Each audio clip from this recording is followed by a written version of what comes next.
Bismillahirrahmanirrahim. Today our chapter is about the factors of production.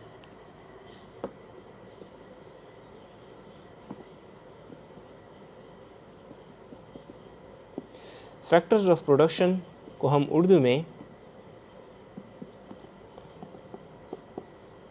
आमिलीन पैदाइश कहते हैं, यानी कि वो फैक्टर्स, वो आमिलीन जो कि हमें आउटपुट में मदद देती है, उसको हम फैक्टर्स ऑफ प्रोडक्शन कहते हैं। इसमें 4 चीज़ें हैं। एक को हम कहते हैं लैंड, सेकंड है लेबर, कैपिटल एंड ऑर्गेनाइजेशन। हमारे पास कितने फैक्टर्स ऑफ प्रोडक्शन है? हमारे पास 4 फैक्टर्स ऑफ प्रोडक्शन है। ज़मीन हो गई, इसमें मज़दूर हो गए, इसमें सरमाया हो गया, और इसमें एक तंजीम अजर की ज़रूरत होती है। अब लैंड को जो रिवॉर्ड मिलता है वो रेंट की फॉर्म में मिलता है। लेबर को जो रिवॉर्ड मिलता है वो वेजेस की फॉर्म में मिलता है। कैपिटल को इंटरेस्ट रेट मिलता है, एंड ऑर्गेनाइजेशन को फाइनली प्रॉफिट मिल जाता है। सो ये हमारे पास 4 फैक्टर्स ऑफ प्रोडक्शन है, या हम इसको आमिलीन पैदाइश भी कहते हैं। इस चैप्टर में हम एक एक फैक्टर को डिटेल में एक्सप्लेन करेंगे कि इसके कैरेक्टरिस्टिक्स कौन कौन से हैं। First of all is land. Land को हम किस तरह डिफ़ाइन करेंगे कि it means all those things, it means all those things that are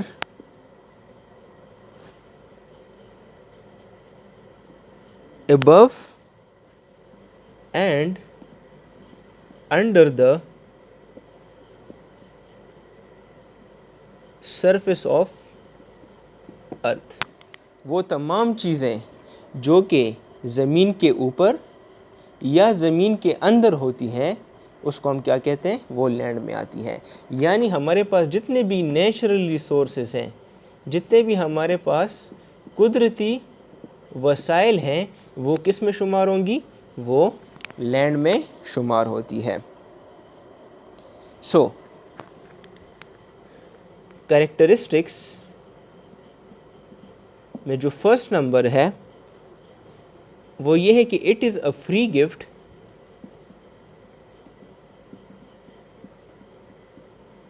from God, यानी अल्लाह सुब्हानहू व तआला की तरफ से ज़मीन जो है ये इंसानों की एक फ्री गिफ्ट मिला है।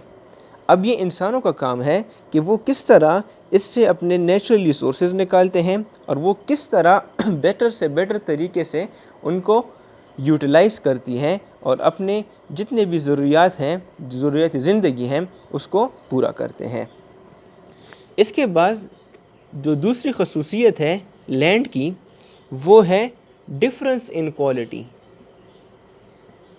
डिफरेंस इन क्वालिटी यानी लैंड की जो क्वालिटी होती है वो मुख्तलिफ होती है हर जगह के लिए।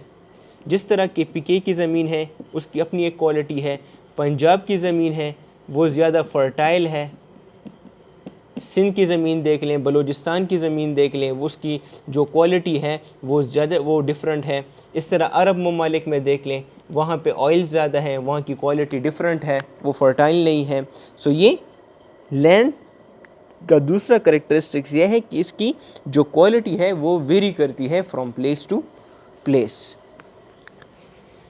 इसके बाद थर्ड करेक्टरिस्टिक्स है फिक्स सप्लाई। लैंड की जो सप्लाई होगी वो फिक्स होगी, यानी अल्लाह की तरफ से ये फिक्स सप्लाई है, हम इसको ज़्यादा नहीं कर सकते। जो हमें मिला है वही होगा, और उससे ही हम टोटल अपने रिसोर्सेज एक्सट्रैक्ट करेंगे और उसको प्रॉपरली उसको यूटिलाइज़ करने की कोशिश करेंगे। Fourth number is land is immobile. Land is immobile. Immobile से क्या मुराद है? इमोबाइल से मुराद है ट्रांसफ़र यानी नॉट ट्रांसफ़र इजीली, यानी लैंड को हम एक जगह से दूसरी जगह पे शिफ्ट नहीं कर सकते, ये जहाँ पे होगी वहीं पे रहेगी। यानी हम ये नहीं कर सकते कि केपीके की ज़मीन को यहाँ से शिफ्ट कर ले पंजाब में, नहीं, इम्पॉसिबल है। हाँ, केपीके में जो प्रोड्यूस हुआ है उसको हम पंजाब लेके जा सकते हैं, या पंजाब से हम एक चीज़ को केपीके लेके आ सकते हैं, लेकिन उसकी जो ज़मीन है, उसका जो लैंड है, वो बिल्कुल ट्रांसफ़र नहीं होगा। सो इसलिए हम कहते हैं कि land is immobile, means that it cannot be transfer from one place to another place. Fifth number is land is passive.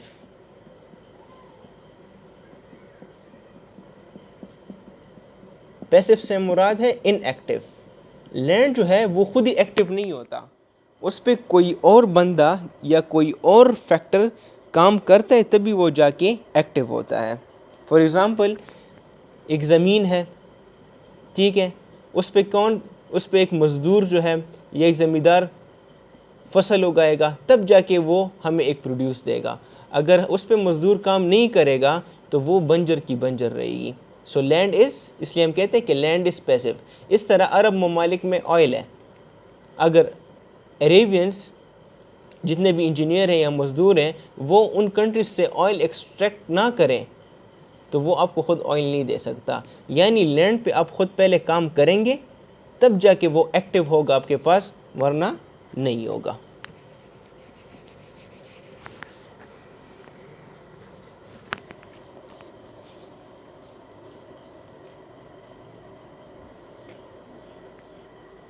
इसके बाद है difference between extensive and intensive cultivation. Extensive and intensive cultivation से क्या मुराद है? Extensive cultivation means when more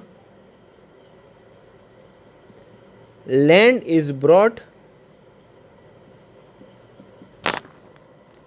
under cultivation,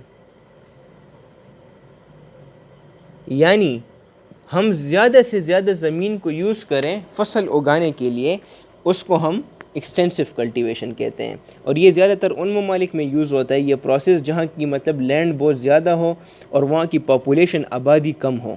सो ये extensive cultivation पे चलती है। दूसरा जो है वो है that is called intensive cultivation. Intensive cultivation हम किस तरह डिफाइन करेंगे कि when land area is small, when land area is small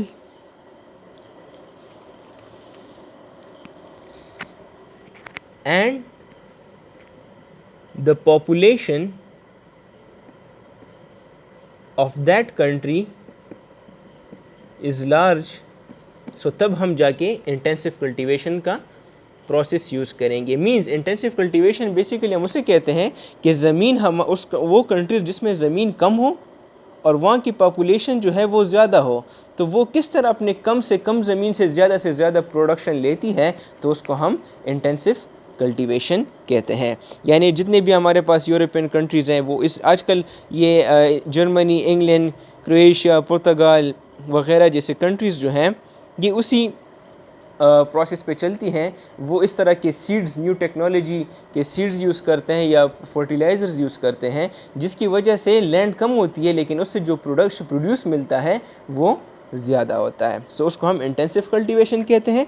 जबकि एक्सटेंसिव कल्टीवेशन ये होगा जितनी लैंड ज़्यादा होगी उतनी ही प्रोडक्शन भी ज़्यादा होगी। एक्सटेंसिव कल्टीवेशन मीन्स जितनी लैंड एरिया ज़्यादा होगा उतना ही उसका आउटपुट भी ज़्यादा होगा। अब जो सेकंड फैक्टर ऑफ प्रोडक्शन है that is called labour. Labour any mental या physical work undertaken for the sake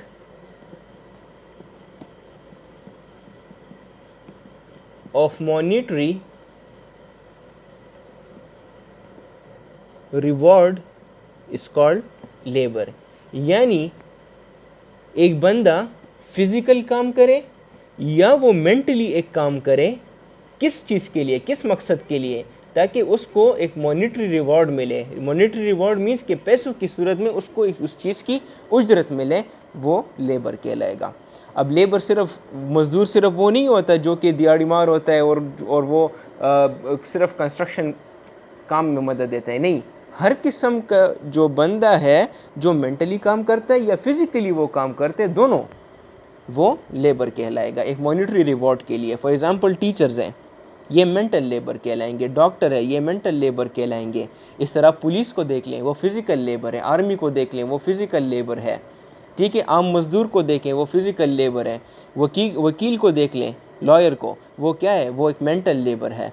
सो ये लेबर की अक़साम है और ये किस चीज़ के लिए काम करते हैं, एक डेली रिवॉर्ड के लिए। और कौन से रिवॉर्ड के लिए, मॉनिटरी रिवॉर्ड, यानी पैसों के लिए करते हैं। अब इसके भी फ्यू करेक्टरिस्टिक्स हैं, कुछ खसूसियात हैं, जिसमें फर्स्ट नंबर है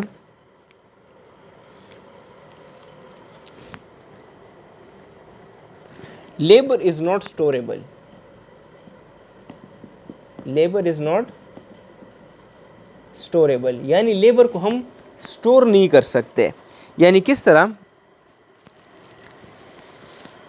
फॉर एग्ज़ाम्पल एक टीचर है, ठीक है, या एक पुलिस वाला है, या एक डॉक्टर है, जो भी प्रोफेशन का हो, वो एक दिन छुट्टी कर ले तो उसकी जो एक दिन की छुट्टी होगी तो वो उसको वो मज़दूरी दोबारा नहीं मिल सकती अगर वो डेली वेजेस पे होगा। या एक मज़दूर है, वो डेली 700 रुपये दिहाड़ी पे काम करता है, लेकिन अगर वो एक दिन काम ना कर ले तो उसको वो उजरत उस दिन की नहीं मिल सकती। सो हम ये कह सकते हैं कि लेबर जो है वो स्टोरेबल नहीं होता। इसके बाद है वीक बारगेनिंग पावर। लेबर की जो बारगेनिंग पावर होती है वो वीक होती है। वीक बारगेनिंग पावर, यानी आप देख लें दुनिया में लोगों की पॉपुलेशन आजकल बहुत ज़्यादा है। सो हम ये कह सकते हैं कि लेबर सप्लाई, जो लेबर की रसद है, मज़दूर ज़्यादा हैं तो ज़्यादा लोग विलिंगली काम करते हैं। सो अगर एक बंदा है, अगर उसको कोई बंदा 10,000 रुपये भी महाना दे तो तब भी वो काम करने के लिए तैयार होगा, क्योंकि उसको जो ज़रूरियाती ज़िंदगी है उसको पूरा करने के लिए उसको काम करना पड़ता है, चाहे उसकी उजरत ज़्यादा हो चाहे उसकी उजरत कम हो। तो इसलिए हम कह सकते हैं कि जो पावर होगी लेबर की वो बहुत ज़्यादा कमज़ोर होगी। वो कम से कम दिहाड़ी पे भी काम करना चाहता है ताकि वो अपनी ज़रूरियाती ज़िंदगी को पूरा कर ले। थर्ड नंबर है difficulty in mobility.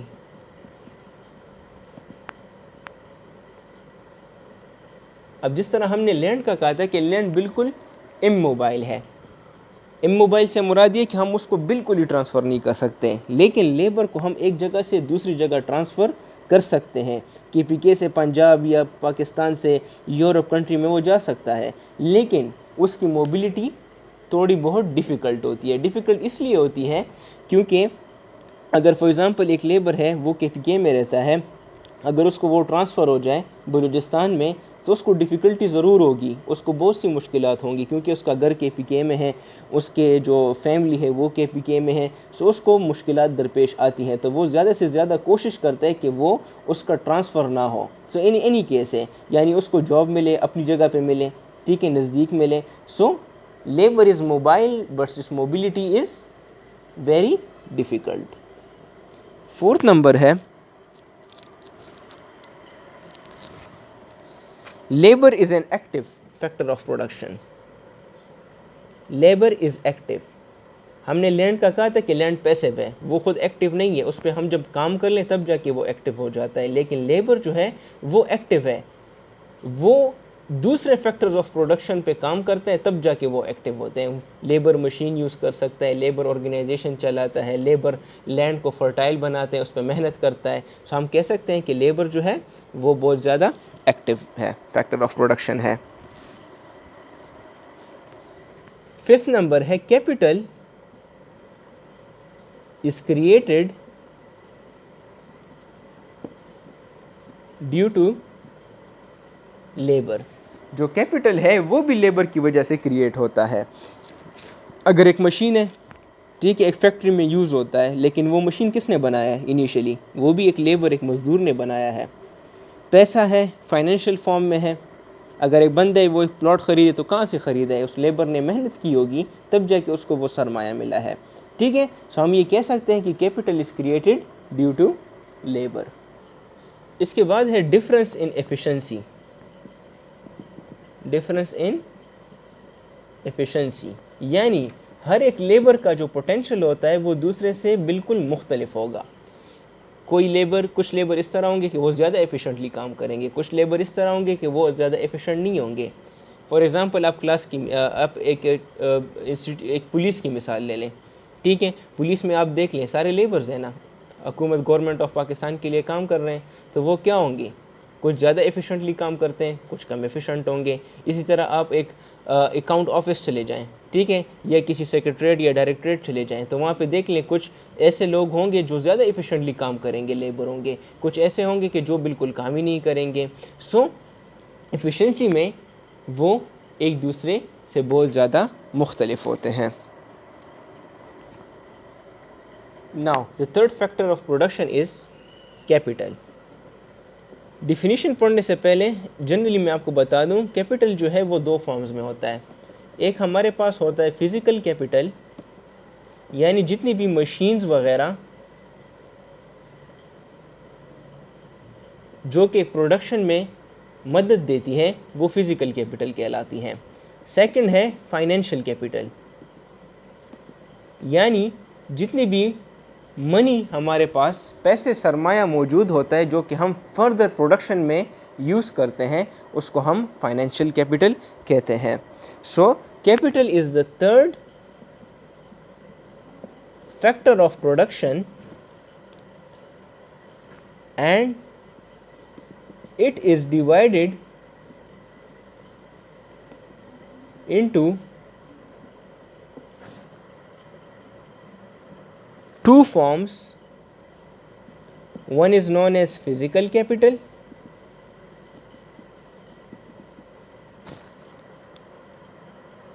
which refers to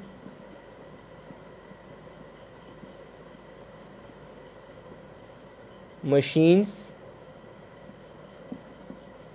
tools, etc., while second is financial capital,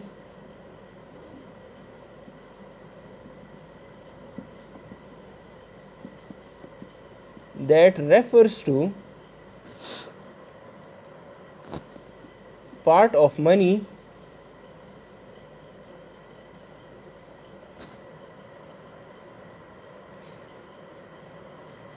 which is used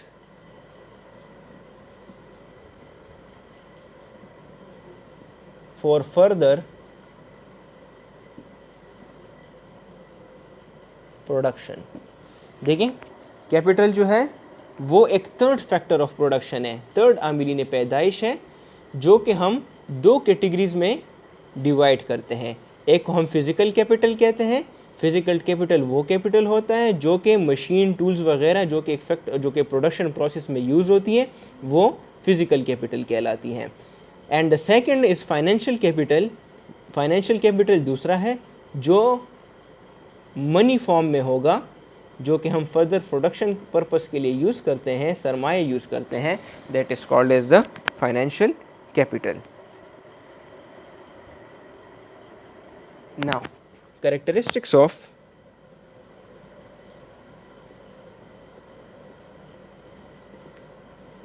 capital।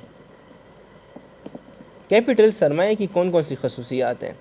First number is capital is a passive factor. अब इससे क्या मुराद है? Capital is a passive factor से ये मुराद है कि जितने भी हमारे पास मनी है या मशीन्स हैं फिज़िकल फॉर्म में, वो ख़ुद तो काम नहीं करती, लेबर उसको यूज़ करता है फैक्टर ऑफ प्रोडक्शन में, तब जाके वो काम करती हैं। फॉर एग्ज़ाम्पल एक मशीन है, पड़ा हुआ है, अब वो तो ख़ुद प्रोडक्शन नहीं कर सकता जब तक एक लेबर उस पर काम ना कर ले। सो कैपिटल अपने फॉर्म में इनएक्टिव है, एक पैसिव फैक्टर कहलाता है।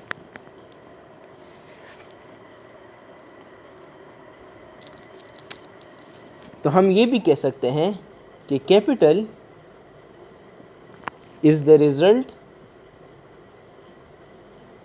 ऑफ लेबर, यानी अगर लेबर एक मशीन को प्रोड्यूस ना करे तो कैपिटल प्रोड्यूस हो सकता है, फिजिकल फॉर्म में नहीं हो सकता। सो जब तक लेबर उसको एक्टिव नहीं बनाएगा, उस पर काम नहीं करेगा, उसको प्रोड्यूस नहीं करेगा, उस वक्त तक कैपिटल की कोई हैसियत नहीं है। ठीक है। Third is capital डिप्रिशिएट्स।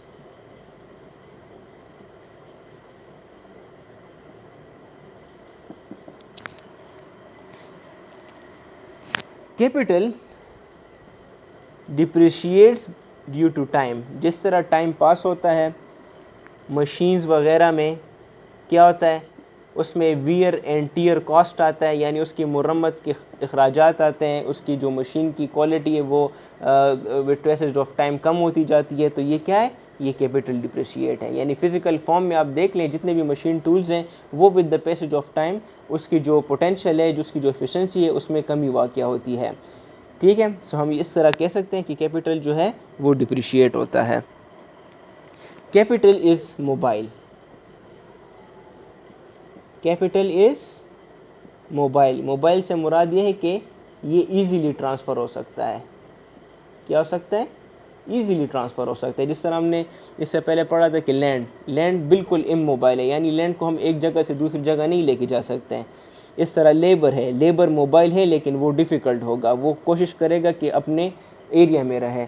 लेकिन कैपिटल जो है वो इजीली मोबाइल है, आप एक जगह से दूसरी जगह इसको आसानी से लेके जा सकता है। ठीक है, कहीं पे भी इसको यूज़ कर सकते हैं, चाहे वो मनी के फॉर्म में हो। आप सरमायाकारी करना चाहते हैं तो जाके बाहर मुल्क में कर लें, इंटरनेशनली मोबाइल है, तो हम कह सकते हैं कि कैपिटल इज़ मोबाइल। अगर आपके पास मशीन्स हो, बाहर मुल्क से इंपोर्ट कर लें, यहाँ पे उसको यूज़ कर लें, तो ये क्या है, कैपिटल इज़ मोबाइल, यानी ईज़िली ट्रांसफरेबल है। Capital is the result of saving. Capital is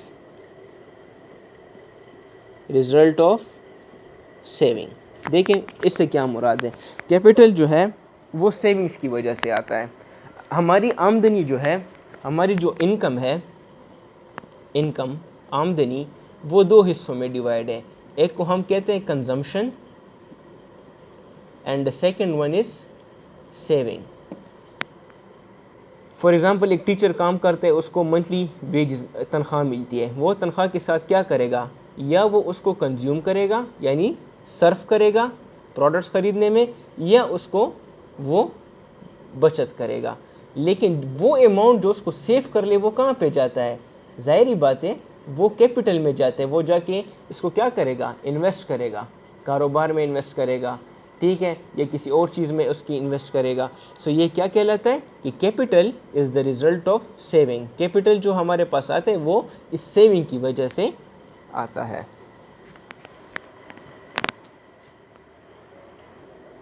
okay, the last one is organisation, एक तंजीम। ऑर्गेनाइजेशन से क्या मुराद है,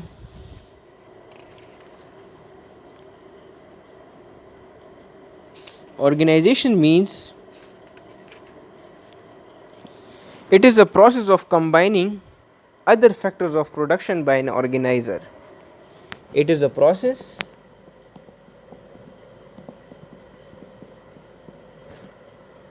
of combining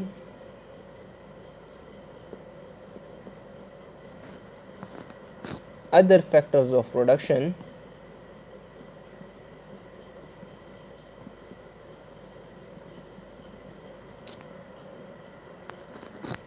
by an organizer।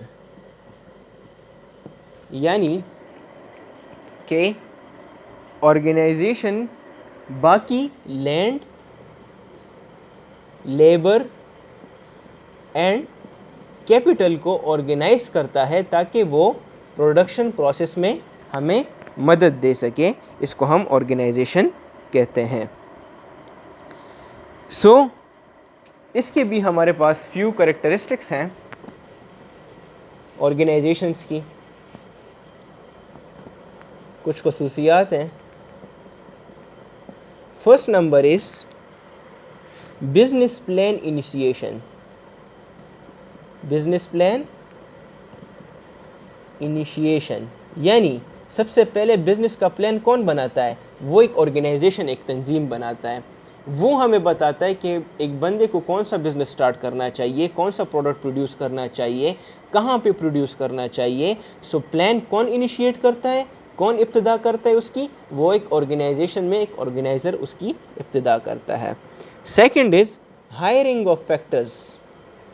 Hiring of factors, land कितना चाहिए हमें, लेबर कितना चाहिए हमें, सरमाया कितना हमें चाहिए, चाहे वो फिज़िकल फॉर्म में हो चाहे वो मॉनिटरी फॉर्म में हो, इन सब की हायरिंग कौन करता है? वो भी एक ऑर्गेनाइजेशन, एक तंजीम उसकी हायरिंग करता है। थर्ड इज़ सुपरविजन, यानी मॉनिटरिंग एंड सुपरविजन जो प्रोडक्शन प्रोसेस है वो कौन करता है? वो भी ऑर्गेनाइजेशन करता है। यानी हम उसने लेबर को चेक करना होगा कि वो काम सही कर रहा है नहीं कर रहा, लैंड को देखना होता है, उसने अपने सरमाए को किस तरह लगाना है कि कम से कम सरमाया लगा कि वो ज़्यादा से ज़्यादा आउटपुट हासिल कर ले। तो ये सब सुपरविजन कौन करता है? मॉनिटरिंग, ये भी ऑर्गेनाइजेशन का काम है। Payment to the factors of production. Payment to factors of production. अब जितने भी हमारे पास फैक्टर्स ऑफ प्रोडक्शन है, चाहे वो लैंड की सूरत में है, चाहे वो लेबर की सूरत में है, चाहे वो कैपिटल की सूरत में है, लैंड को रेंट मिलता है, लेबर को वेजेस मिलती हैं एंड कैपिटल को इंटरेस्ट रेट मिलता है, तो ये सब पेमेंट्स कौन करता है? ये भी एक ऑर्गेनाइजेशन का काम है। Fifth is raw material, provision of raw material. Provision of raw material, जितना भी खाम माल है एक प्रोडक्शन प्रोसेस को कैरी आउट करने के लिए, वो किसकी ज़िम्मेदारी होती है? वो भी एक ऑर्गेनाइजेशन की ज़िम्मेदारी होती है। इसके बाद है प्रॉफिट एंड लॉस। अब ऑर्गेनाइजेशन को फाइनली एज अ रिवॉर्ड क्या मिलेगा? प्रॉफिट मिलेगा, और उसको लॉस भी हो सकता है। लेबर को अपनी वेजेस पूरी मिलेंगी, चाहे एक ऑर्गेनाइजेशन लॉस में जाए या प्रॉफिट में जाए। रेंट पूरा मिलेगा, कैपिटल इंटरेस्ट रेट मिलेगा पूरा। लेकिन ऑर्गेनाइजेशन एक रिस्क लेता है, तो उस रिस्क की वजह से उसको प्रॉफिट मिलता है, लेकिन उस रिस्क की वजह से वो एक लॉस भी बियर कर सकता है। रिसर्च एंड इनोवेशन, नई नई टेक्नोलॉजी यूज़ करना अपने प्रोडक्शन में, ये कौन यूज़ करता है? ये भी एक ऑर्गेनाइजेशन मदद देती है उसमें। इसके अलावा एडवर्टीज़मेंट है, अपने प्रोडक्ट को एडवर्टाइज़ करना लोगों में ताकि लोगों को पता चले। सो ये एडवर्टीज़मेंट भी किसका काम है? ये भी सिर्फ़ और सिर्फ ऑर्गेनाइजेशन का काम है।